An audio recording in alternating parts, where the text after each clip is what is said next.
दोस्तों, नेपाल शब्द आते ही जो 3 चीजें सबसे पहले किसी के भी दिमाग में आती है वो है काठमांडू, दूसरा माउंट एवरेस्ट और तीसरा एक नेपाली लड़की।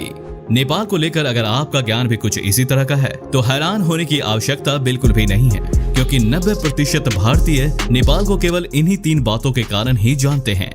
लेकिन भारत का ये पड़ोसी देश जो आज दुनिया भर में मशहूर है, उसके पीछे कई अन्य कारण भी हैं जिन्हें आप अब तक नहीं जानते। कुछ ऐसे ही अनोखी बातें जिनके बारे में आपको बिल्कुल ज्ञान नहीं है।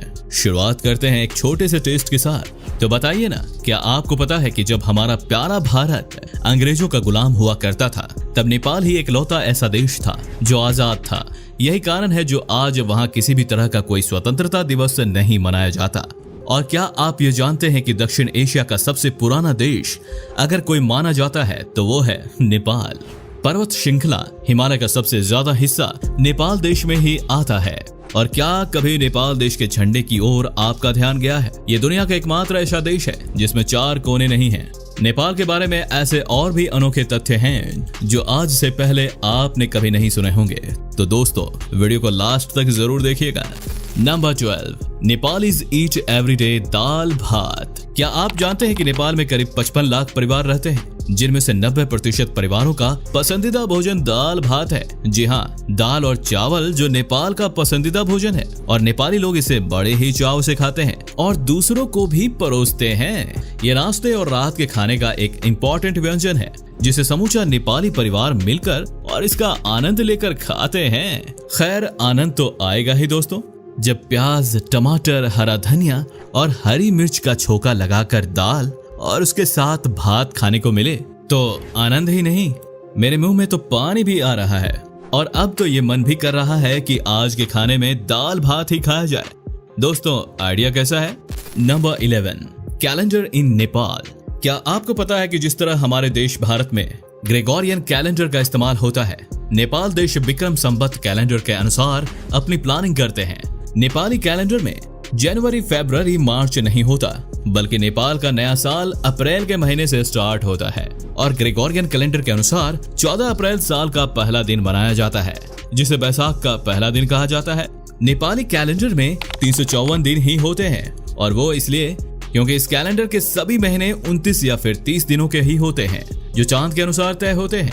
यही नहीं, विक्रम संवत ग्रेगोरियन कैलेंडर की तुलना में लगभग 57 वर्ष आगे भी है, जिसका मतलब ये हुआ कि साल 2022 विक्रम संवत के अनुसार साल 2079 है। केवल यही नहीं, नेपाल में कुछ जाति और जनजातियां भी हैं जो विक्रम संवत के अनुसार अपना कैलेंडर इस्तेमाल करती हैं। दोस्तों, क्या आज से पहले नेपाल का ये तथ्य आपको पता था? हमें कमेंट्स में जरूर बताएं। Number 10, the fearsome Gurkha at service of United Kingdoms. Nepal दुनिया भर में अपने खूंखार गोरखा सैनिकों के लिए भी प्रसिद्ध है। वो गोरखा सैनिक जिनका मूल सिद्धांत है कि डरपोक होने से लाख बेहतर है कि मर जाना।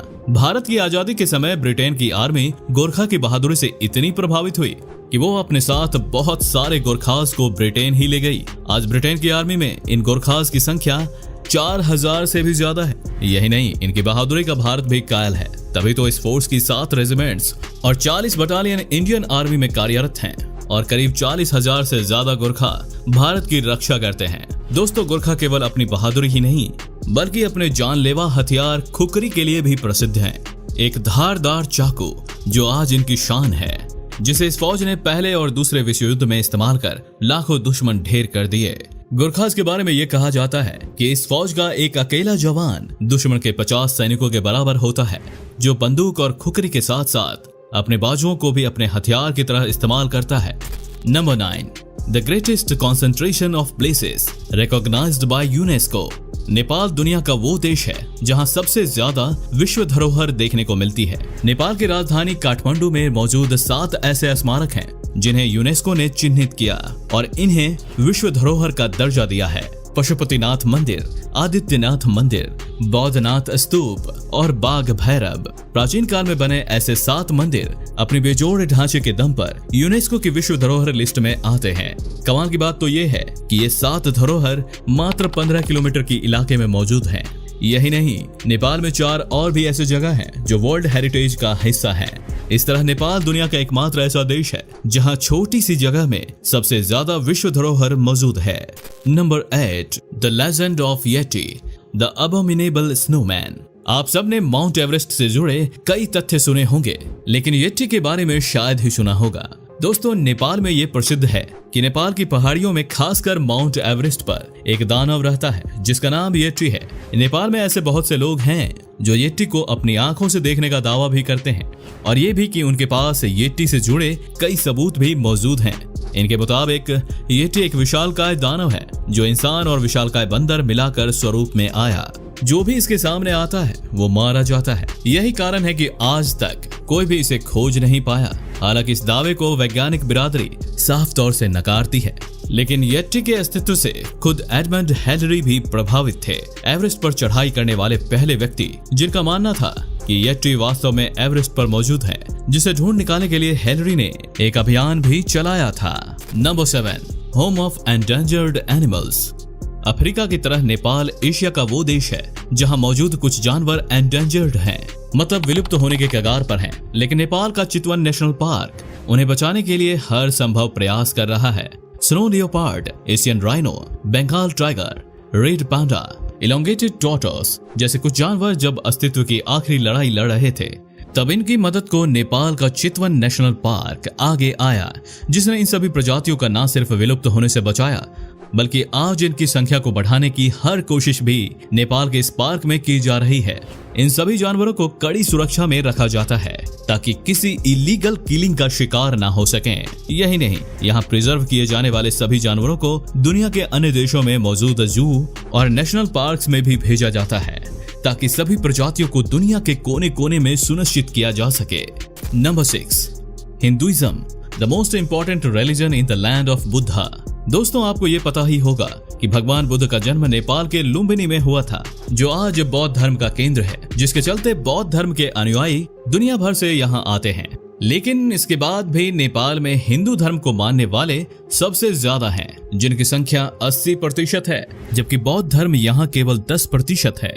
ये आंकड़े बताते हैं कि बौद्ध धर्म का केंद्र होते हुए भी हिंदू मान्यताएं और आचरण नेपालियों के बीच ज्यादा लोकप्रिय है, जिसका असर इतना गहरा हुआ कि नेपाल आज तक एक हिंदू बाहुल देश है। होगा भी क्यों नहीं। एक तरफ जहां मॉडर्न बनने के नाम पर लोग नमस्ते करने की प्रथा को भूलते जा रहे हैं, जहां आज भी अभिवादन करने के लिए लोग एक दूसरे से हाथ जोड़ते हैं। Number 5, the Nepal's capital was once a lake. Nepal के लोगों के मुताबिक हजारों साल पहले नेपाल की राजधानी काठमांडू एक लेक यानी झील हुआ करती थी, जहां पर सांपों का काफी दबदबा हुआ करता था। और फिर एक समय ऐसा आया जब मंजूश्री नाम का एक योद्धा यहाँ आया और उसने अपनी तलवार से इस झील के 2 टुकड़े कर दिए। इस तरह झील का सारा पानी और पानी में मौजूद दोनों बहकर नीचे की ओर चले गए और इस तरह धीरे धीरे काठमांडू स्थापित होता चला गया। वहीं साइंटिफिक थ्योरी भी इस बात को मानती है कि काठमांडू कभी एक झील हुआ करता था, जिसे मंजूश्री ने तो नहीं बल्कि इसकी स्थापना झील का पानी बह जाने से जरूर हुई, जो करीब 15,000 वर्षों में पूरा हुआ।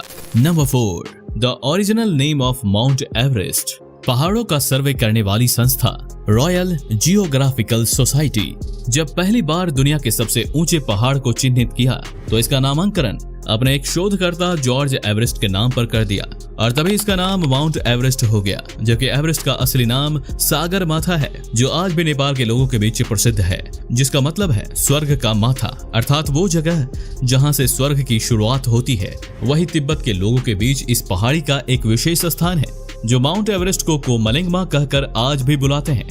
कोमलिंगमा तिब्बत की स्थानीय भाषा है, जिसका मतलब होता है ब्रह्मांड की देवी। Number 3, the deepest canyon on earth. दोस्तों, एक तरफ जहां दुनिया के 8 सबसे ऊंचे पहाड़ नेपाल में मौजूद हैं, जिसकी गहराई 4,375 मीटर है। गंडकी नदी से निकलने वाली ये घाटी 2 हिमालय पहाड़ियां अन्नपूर्णा और धूलागिरी को चीर कर बनी है। Number 2, the highest mountains on earth. ये तो पता चल गया कि नेपाल में दुनिया की 8 सबसे ऊंची चोटियां हैं, लेकिन ये श्रेष्ठ 8 दुनिया के 10 सर्वश्रेष्ठ में ही आ जाते हैं। ये शायद आपको नहीं पता होगा और इसी के चलते पर्वतीय कार्य क्षेत्र में नेपाल को 8000 भी कहा जाता है। जानते हैं क्यों? वो इसलिए क्योंकि नेपाल में मौजूद इसकी सभी 8 पहाड़ियों की ऊंचाई 8000 फीट से ज्यादा है। जहां एक तरफ माउंट एवरेस्ट की ऊंचाई 8848 मीटर है, तो वहीं उसकी सबसे छोटी चोटी अन्नपूर्णा की ऊंचाई 8091 मीटर है। जबकि कंचनजंगा और लाहौत्से की ऊंचाई एवरेस्ट में केवल 300 मीटर का ही अंतर है। नंबर 1 दोस्तों, पानी को इकट्ठा करने के मामले में तो इस देश ने दुनिया के सभी देशों को पीछा छोड़ दिया। जी हाँ, नेपाल दुनिया का एक ऐसा देश है जो सबसे ज्यादा पानी को कंजर्व करता है। एक रिपोर्ट के अनुसार कहा जाता है कि अगर इस पानी का सही इस्तेमाल किया जाए तो ये देश हाइड्रो इलेक्ट्रिक एनर्जी जनरेट करने वाला सबसे बड़ा देश बन सकता है। लेकिन अफसोस कि नेपाल का शासन चलाने वालों को कभी ये बात समझ ही नहीं आई और उन्होंने इस पर कभी ध्यान ही नहीं दिया, जिसका नतीजा ये हुआ कि आज यहाँ के लोगों को दिन में केवल 12 घंटे ही बिजली मिलती है। यही कारण है कि यह अन्य देशों की तरह इस देश को इंडस्ट्री और फैक्ट्रीज नसीब ना हो सकी और बदनसीबी की ये मार 3 करोड़ नेपालियों पर ऐसी पड़ी कि आज ये देश दुनिया के सबसे ज्यादा गरीब देशों में गिना जाता है, जहां लोग पूरे दिन में $1 से भी कम पैसे कमाते हैं।